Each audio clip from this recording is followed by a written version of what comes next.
So is a sitemap important in terms of SEO for a website? And I think the short answer is yes. I think it's important that you include a link in the footer that says sitemap.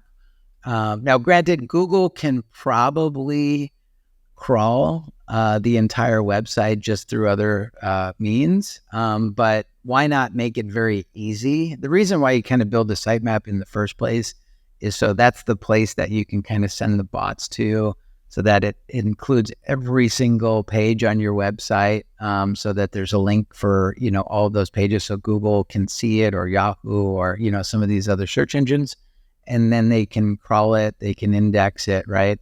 But because a lot of times, like, you might not realize it, but there might be pages of content that you publish that are considered orphan pages, meaning that, like, it's published on the website, but there's really no way to get to that page because there's no link from the home page that takes you to these specific pages.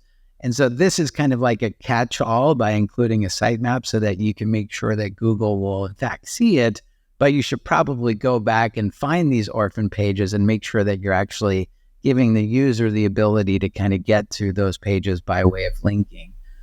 So short answer is yes, I would definitely include a sitemap in your footer.